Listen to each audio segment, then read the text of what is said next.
পুলিশদের ঘৃণা করবে সাধারণ মানুষ, বিবেক সম্পন্ন বুদ্ধিজীবীরাও। আপনারা সবাই ভুলে যাবেন AK-47 মতো মারাত্মক অস্ত্র পাওয়া গিয়েছিল আসামিদের কাছে।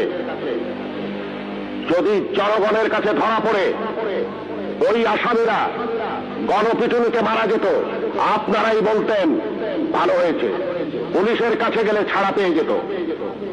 একটা কথা মনে রাখবেন, পুলিশ কখনো আসামি ছাড়ে না।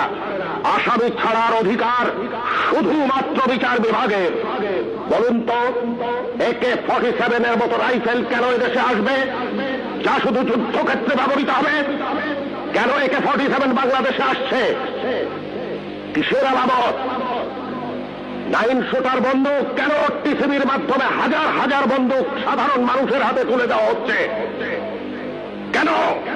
কে জবাব দেবে? এই 9